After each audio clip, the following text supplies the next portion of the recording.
Très bien, lançons le décryptage de ces dossiers hautement confidentiels. On va oublier les destinations touristiques classiques aujourd'hui. Notre planète regorge littéralement d'endroits classés secret défense, protégés par des armées entières ou abritant des zones si dangereuses qu'y poser le pied équivaut tout simplement à une erreur fatale. L'heure est à l'infiltration. Le piratage des pare-feux de sécurité est en cours. Au programme de cette exploration clandestine, on force l'accès à 5 lieux strictement interdits. Ce petit parcours virtuel va nous mener d'un véritable cauchemar biologique sous les tropiques jusqu'à l'histoire cachée la plus sombre et la plus jalousement gardée de l'humanité. Dossier numéro 1, la menace biologique. Le premier fichier décrypté nous parachute directement au large des côtes brésiliennes, vers l'île de Queimada Grande. C'est une zone de quarantaine absolue, maintenue sous un blocus maritime hyper strict par la marine, avec l'ordre clair et net de repousser la moindre embarcation. Et c'est fou parce que, à travers le brouillard tropical, l'illusion est juste parfaite. On dirait un petit paradis verdoyant. Mais en réalité, sous l'épaisse canopée, se cache une menace grouillante. C'est une infestation mortelle qui a transformé ce rocher en un enfer biologique total. Pour bien comprendre le niveau de dangerosité, il suffit de regarder ce chiffre terrifiant. 1. Les relevés écologiques sont formels. Il y a approximativement un serpent mortel par mètre carré de terrain. Concrètement, il est physiquement impossible de faire un seul pas sans risquer de déclencher une frappe fatale. Les caméras révèlent la présence du fer-de-lance doré, l'un des reptiles les plus venimeux du globe. Son venin est tellement corrosif qu'il fait littéralement fondre la chair humaine autour de la morsure. C'est glaçant. Paradoxalement, ce même venin contient des composés uniques, super utiles pour créer des médicaments vitaux. C'est pour ça que de très rares scientifiques, vraiment triés sur le volet, obtiennent une habilitation spéciale pour s'y aventurer. Au péril de leur vie, bien sûr. On passe au dossier 2, le protocole de survie mondial. L'extraction des données nous emmène cette fois à 1000 km du pôle Nord, en plein cœur d'une montagne de glace massive et totalement stérile sur l'île de Svalbard.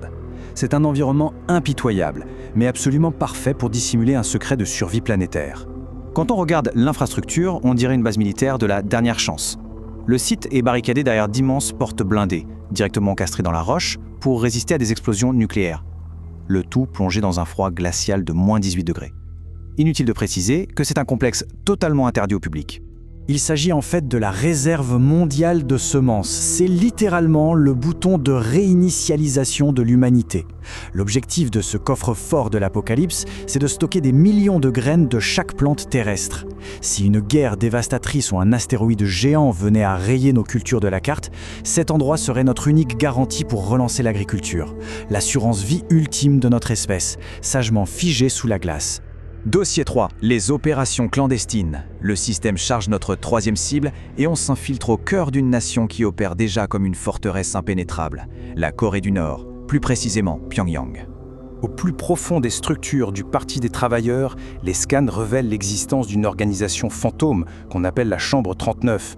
C'est l'entité la plus secrète du régime, qui opère dans l'ombre la plus totale. Et la règle de sécurité est implacable. S'en approcher de trop près s'apparente à une condamnation à mort immédiate. Derrière cette opacité, l'unique but de la Chambre 39 est d'alimenter les caisses de l'État en devises étrangères grâce à un gigantesque réseau criminel mondial. On parle de trafic d'armes, de cyberpiratage de très haut vol ou encore de fausses monnaies à l'échelle industrielle. Ces fonds colossaux permettent de contourner les sanctions internationaux, finançant directement le programme nucléaire de la nation tout en échappant à la surveillance mondiale. Allez, dossier 4, l'isolement absolu. Le 4e fichier vient de faire sauter les verrous de sécurité. On découvre ce qui est sans doute le confinement le plus primitif de toute la planète. Les satellites pointent vers l'océan Indien, sur la redoutée île de North Sentinel. L'échelle temporelle de cet isolement donne vraiment le vertige. La tribu qui occupe cette jungle dense vit totalement coupée du reste du monde depuis plus de 60 000 ans. C'est une vraie capsule temporelle. Ils ont complètement contourné la révolution agricole d'il y a 10 000 ans, ils ignorent tout de la médecine moderne, et la notion même d'Internet est évidemment à des années-lumière de leur réalité. Leur politique étrangère est assez simple. C'est le refus absolu et violent de tout contact. Le moindre hélicoptère ou navire en approche est instantanément accueilli par une pluie de flèches enflammées. Mais si le gouvernement indien a instauré cette zone d'exclusion, c'est aussi pour une autre raison vitale. N'ayant jamais été exposée au monde extérieur, la tribu n'a absolument aucune immunité face à nos maladies. Un simple contact pourrait rayer toute leur population de la carte en l'espace de quelques jours. On arrive au dossier 5, les secrets millénaires. Le dernier pare-feu a cédé pour révéler le fichier le plus profondément gardé. Les capteurs nous emmènent sous les rues de la Cité du Vatican, dans un labyrinthe souterrain hyper complexe et lourdement verrouillé. Ce nombre 85 est absolument écrasant. Ça représente en kilomètres la longueur ininterrompue des rayonnages souterrains qui serpentent dans l'obscurité des archives secrètes. C'est l'équivalent de 2 marathons bout à bout, remplis d'une mer de documents enfouis sous la pierre. Incroyable, non ? Ces couloirs obscurs cachent quand même 12 siècles d'histoire étouffée. On y trouve des lettres manuscrites de rois, des actes originaux de procès pour sorcellerie, et d'après les rumeurs les plus persistantes, de potentielles preuves dissimulées d'incidents extraterrestres ou encore des reliques religieuses perdues depuis l'Antiquité.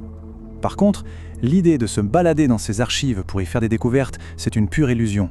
L'accès est soumis à un protocole draconien. Les chercheurs d'élite doivent exiger un document précis bien à l'avance. Ils ne peuvent consulter que cette pièce-là, impossible de feuilleter ou d'explorer les alentours. Résultat, la quasi-totalité de ce savoir reste intentionnellement hors de portée, sagement tapi dans l'ombre. Attention, les alarmes silencieuses viennent de se déclencher. Le verrouillage total du système est imminent. Mais avant que la transmission ne soit définitivement coupée, une ultime réflexion s'impose. Entre une île primordiale figée dans le temps, un coffre-fort de l'Apocalypse ou un dédale débordant de l'histoire secrète de l'humanité, quelle zone interdite suscite la plus grande fascination ? Fin de la transmission.